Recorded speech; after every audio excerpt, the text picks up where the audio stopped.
contradictoires. C'est-à-dire que, par exemple, en termes de voix pures, le Rassemblement national fait 36%, 8,7 millions de voix, c'est le premier parti de France. Il se trouve que, comme vous l'avez bien remarqué, cette France qui voulait casser la table, elle est concentrée dans certaines zones, ce qui fait qu'elle a elle a 2 fois plus de voix. Aujourd'hui, un électeur RN à l'Assemblée pèse à peu près à la louche 2 fois moins qu'un électeur de gauche. Les deux là, ils sont pas forts en maths. Pour élire un député, il a fallu 2 fois, non. Bonjour mesdames et messieurs, bienvenue sur ma chaîne. Alors aujourd'hui, une longue vidéo qui sera probablement divisée en plusieurs vidéos. On va s'intéresser à l'émission de Pascal Praud le lendemain ou en tout cas après les élections.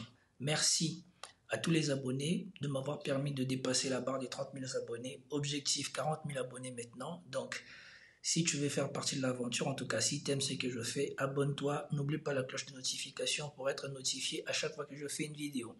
Ensuite, comme d'habitude, likez, partagez, commentez pour m'aider à lutter contre le shadow banning, contre le signalement et faire grandir la chaîne.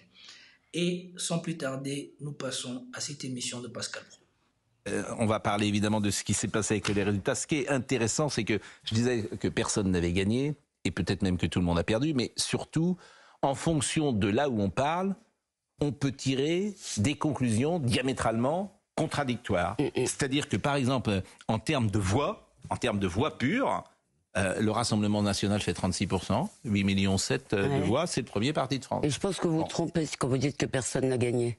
Il y a une France qui veut en quelque sorte le statu quo du système, pour prendre un terme que je n'aime pas, mais j'en ai pas d'autres qui me viennent.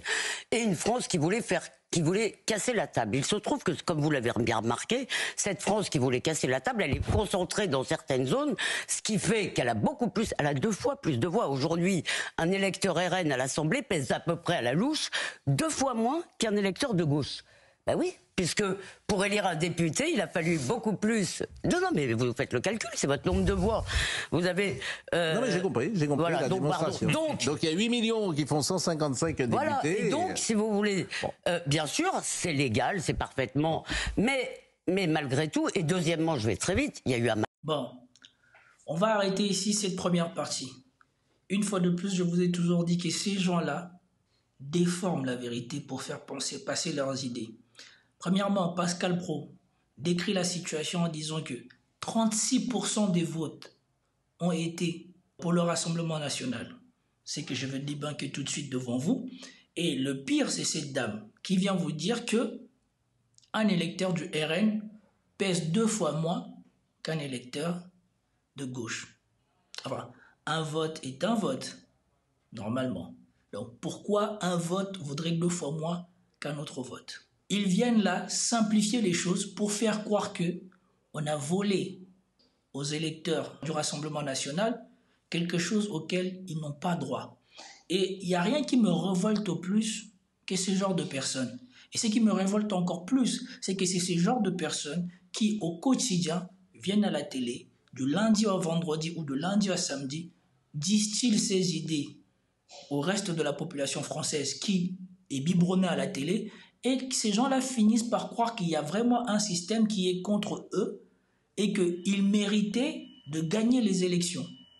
Alors sans plus tarder, nous allons regarder les résultats des élections une fois de plus encore. Et heureusement qu'en France, il y a de la transparence et que tous les chiffres sont donnés sur le site du gouvernement. Nous allons voir ça et nous allons pouvoir débunker tout ça tout de suite. Et vous allez voir que ces gens-là, peut-être qu'ils lisent beaucoup les journaux, mais en tout cas, travailler avec leur cerveau, c'est pas leur point fort. Alors, ici, nous avons législative 2024, 30 juin, 7 juillet 2024. Résultat, deuxième tour, France entière. D'accord? Les résultats sont là.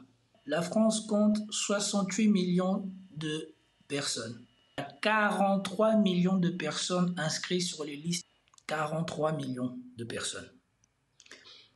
Et pour ce deuxième tour, il y a eu 14 millions de personnes qui n'ont pas voté. Il n'y a que 28 millions de personnes qui ont voté.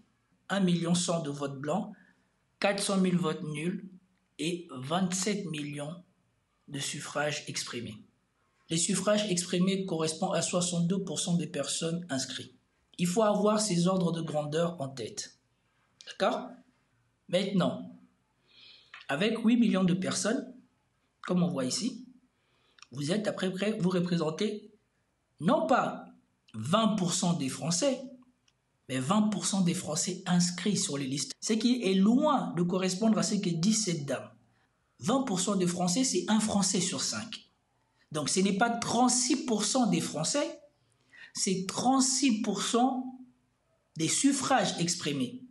Donc ça veut dire hors des gens qui se sont abstenus et hors des bulletins qui n'ont pas été validés. Donc, quand on vient vous présenter la situation comme on veut vous le présenter par cette dame et par Pascal Praud, il faut apprendre à relativiser. Ça, c'est pour donner de la force à leurs idées. Mais leurs idées sont fausses depuis le départ. Il n'y a pas 36% de Français qui votent pour le Rassemblement national. Il y a 20% des Français inscrits sur les listes qui votent pour le Rassemblement national. Si on élargit ça à la totalité des Français, ça donne encore moins de Français qui votent pour le Rassemblement national. Je ne veux pas faire ici de l'anti-Rassemblement national primaire, mais il faut remettre les choses dans leur contexte. Ces gens-là, comme dira cette dame vers la fin, les gens ne suivent pas la politique comme nous. Et donc elle se croit légitime à dire aux Français comment penser la politique quand elle ne sait même pas comprendre les chiffres de l'élection. Elle se contente de donner les chiffres de l'élection légitimement le système en place, plutôt que les chiffres de l'élection qui montrent avec clarté ce qui se passe dans le pays. Ces gens-là font déjà semblant d'écarter l'abstention, parce que si on devait à chaque fois prendre en compte les gens qui se sont abstenus, beaucoup de présidents, et particulièrement Macron, ne pourraient pas se prévaloir d'être le président légitime de Français. Parce que Macron, quand il a gagné, quand il s'est qualifié contre le Rassemblement national, il avait à peine moins de 25% de Français avec lui. Avec 25% des Français inscrits sur les listes qui votent pour toi, tu ne peux pas dire que tu es le président de tout le monde et que tous les Français te veulent comme président. Voilà pourquoi on déguise les chiffres. On préfère vous dire le suffrage exprimé plutôt que de vous dire les chiffres réels. Et voilà pourquoi cette dame, elle vient ici encore mentir. Et réécoutons bien ce qu'elle dit. On va parler évidemment de ce qui s'est passé avec les résultats. Ce qui est intéressant, c'est que je disais que personne n'avait gagné, et peut-être même que tout le monde a perdu, mais surtout, en fonction de là où on parle, on peut tirer des conclusions diamétralement contradictoires. C'est-à-dire que, par exemple, en termes de voix pures, le Rassemblement national fait 36%. Voilà, je viens de vous le montrer, ça c'est un mensonge. En termes de voix pures, le Rassemblement ne fait pas 26% de voix.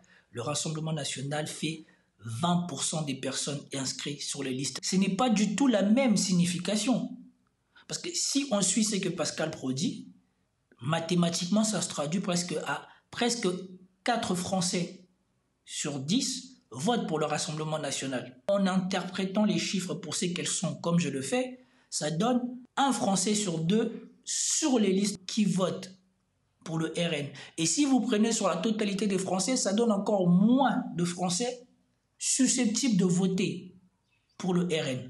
Si quelqu'un peut, à partir des chiffres qui sont sur le site du gouvernement, à partir de ce que j'ai fait ici, me prouver le contraire, qu'ils viennent en face ou qu'ils viennent me l'expliquer. Et rien que ça, c'est la démonstration que ces gens-là sont payés pour vous mentir. Ces gens-là sont payés pour faire avancer des idées qui ne bénéficient pas aux Français et qui ne bénéficient à personne. De toute manière, dans tous les systèmes démocratiques, soi-disant, avec suffrage universel, c'est ça qui est fait. C'est de vous cacher la vérité, c'est de vous légitimer des gens qui vont se prétendre diriger pour vous tous, alors qu'il n'y a que 1 Français sur 3 ou 1 personne sur 4 de la population qui a voté pour eux. Voilà le problème avec ce genre de personnes. 1,7 million de voix, c'est le premier parti de France. Et je pense que vous vous trompez quand vous dites que personne n'a gagné. Il y a une France qui veut en quelque sorte le statu quo du système, pour reprendre un terme que je n'aime pas, mais j'en ai pas d'autres qui me viennent. Et une France qui voulait casser la table. Il se trouve que, comme vous l'avez bien remarqué, cette France qui voulait casser la table, elle est concentrée dans certaines zones, ce qui fait qu'elle a elle a 2 fois plus de voix. Aujourd'hui, un électeur RN à l'Assemblée pèse à peu près à la louche 2 fois moins qu'un électeur de gauche. Une fois de plus encore, on commence à vous dire des choses qui ne ressemblent à rien. Un électeur de RN pèse 2 fois moins ou 2 fois plus qu'un électeur de gauche. Ce qui ne veut totalement rien dire. Dans le système présidentiel, une voix vaut une voix. Et il n'y a que 2 personnes. D'accord? Et donc là, on ne peut pas dire qu'il y a quelqu'un qui s'est fait flouer parce qu'une voix va à une personne, une voix va à une autre personne.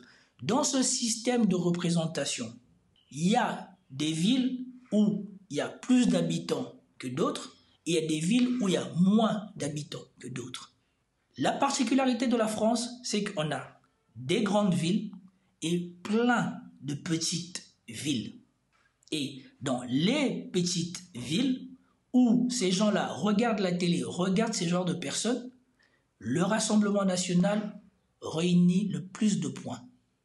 Et dans les petites villes, il est beaucoup plus facile pour le Rassemblement national de gagner, puisqu'il y a beaucoup moins de mélange, et c'est dans les zones où les gens sont particulièrement atteints, soit par la désindustrialisation, soit par le chômage, soit par la misère. Puisqu'on sait, avec la mondialisation, ce sont les grandes métropoles qui sont les gagnants et les petites villes qui sont les perdants. La misère, la xénophobie, la peur de l'étranger atteint d'abord les petites villes. Comme il y a beaucoup plus de petites villes que des grandes villes, c'est normal que quand on rassemble les voix des petites villes, on élise plus facilement les gens du Rassemblement national. Mais ça ne veut pas dire qu'une voix de la gauche ou une voix de la droite vaut 2 fois plus qu'une autre voix. C'est avec ce genre de réflexion qu'on sème la zizanie dans la population. Et c'est avec ce genre de réflexion qu'on finit par faire croire au RN qu'on leur a volé leur victoire. Et vous devez faire attention quand vous écoutez ce genre de personnes parce que c'est eux qui créent la zizanie. Comme je vous ai vu dans mes précédentes vidéos, cette chaîne avait pour mission de faire croire aux gens que le Rassemblement national était le parti adoubé par toute la France. Et avec cette interprétation des chiffres qu'ils donnent, ils font croire, ils font toujours avancer cette idée que le RN ou les idées du RN sont adoptées par toute la France. Alors que je vous ai déjà démontré ici, mathématiquement, les idées du RN sont adoptées par moins d'un Français sur 2. Puisque c'est 1 Français sur 5 en termes de Français inscrits sur les listes, 2 Français sur 10. Quand on met la totalité des Français, ça donne moins de 2 Français sur 10 sur les listes qui partagent les idées du RN. Mais quand vous écoutez cette dame, on aurait dit que ce que veut un Français, c'est plus important que ce que veut le reste des Français. On aurait forcément dû prendre plus en compte ce que voulait un Français par rapport aux 4 autres Français qui veulent autre chose. Ben oui, puisque pour élire un député, il a fallu beaucoup plus. Non, mais vous faites le calcul, c'est votre nombre de voix. Vous avez. Non, mais j'ai compris voilà, la démonstration. Donc il y a 8 millions. Les deux, les deux là, ils sont pas forts en maths. C'est des gens qui lisent des livres, mais qui réfléchissent pas. Les deux là, ils sont pas forts en maths. Pour élire un député, il a fallu 2 fois. Non, c'est pas comme ça que ça marche. En fonction de la ville où tu es, pour atteindre 50%, il va te falloir plus de la moitié des gens inscrits sur les listes. Et surtout, il va te falloir plus de la moitié des suffrages exprimés pour être élu. Donc, si tu es dans une ville où il y a 100 000 habitants, si on prend les statistiques qui viennent de se passer, dans une ville de 100 000 habitants, si on prend le cas de la France, on dit, puisque la France compte 68 millions de votants, 42 millions de personnes inscrites sur les listes électoraux. Donc, on a déjà une perte de 30% des gens. Parce que pour passer de 60 000 à 40 000, ça vous faut au moins 30 000 de perdus. Donc, si on reporte ça sur les 100 000, ça fait 70 000 personnes. Après, sur les 70 000 personnes, on dit qu'il y a une abstention d'environ 30%. Donc, vous enlevez encore 20 000 personnes ou 21 000 personnes. ça nous réduit la liste à 49 000 personnes. Après, sur les 49 personnes qui restent, on vous dit qu'il faut au moins avoir la moitié des gens qui votent pour toi, pour que tu gagnes. Et donc, il te faut au moins 24 450 personnes pour gagner. D'accord? Ça, c'est pour une ville de 100 000 habitants. Donc, plus la ville elle est grande, plus ce chiffre est important pour être élu. Et donc, dans les grandes villes, il y a beaucoup plus de gens qui votent, mais pour le même résultat, pour la même mécanique. Ça n'a rien à voir avec le une voix vaut double ou quoi que ce soit, non.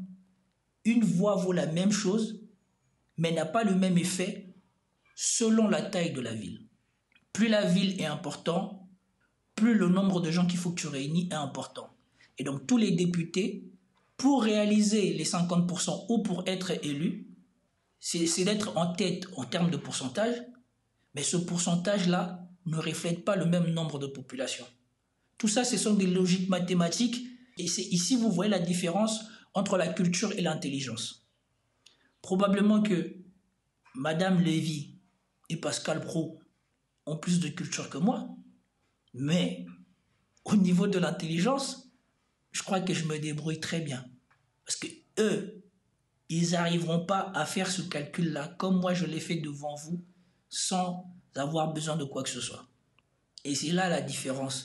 Mais ils ne peuvent pas vendre ces raisonnements-là à la télé parce que, un, on se rendrait compte que peut-être qu'ils ne sont pas aussi intelligents que ça.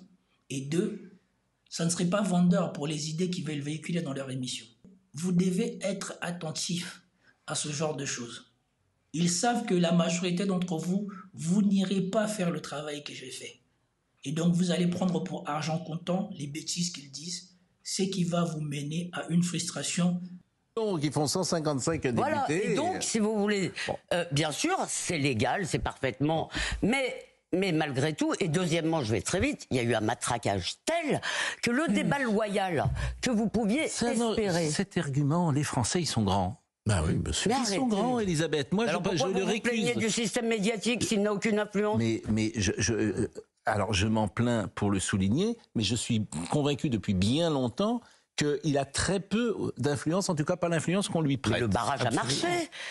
Vous voyez, là, c'est presque une déception d'attendre cette dame dire ça, et ça montre bien que voilà, elle est peut-être payée pour balancer les choses qu'elle a appris dans son parcours scolaire, mais elle ne comprend rien à la France, elle ne comprend rien à la vie des Français.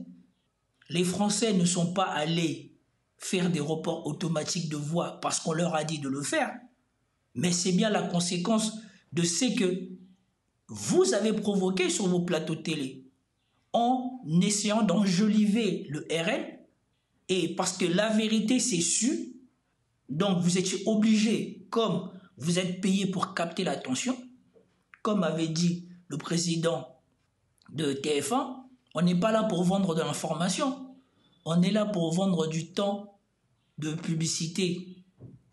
Donc ils sont là pour conditionner les Français à ingurgiter de la publicité. Ils ne sont pas là pour vendre de l'information, ce n'est pas le problème. Il faut qu'ils captent suffisamment de personnes et que les gens restent suffisamment attentionnés devant la télé pour qu'ils puissent vendre les espaces publicitaires. Et voilà ce qu'ils font. Ces gens-là ne se soucient pas de la qualité de l'information qu'ils donnent. Déjà, vous avez vu qu'elle n'a pas réussi à aller au bout de la démonstration qu'elle voulait faire, comme quoi le système avait volé les membres du Rassemblement national, qu'une voix comptait double ou quoi que ce soit. Elle n'a pas réussi à aller au bout. Et là encore, maintenant, elle repart encore dans autre chose. Alors, c'était tout pour cette vidéo. J'espère que vous avez apprécié. Si vous avez apprécié, commentez, likez, partagez. Et je vous dis à plus tard. Peace out.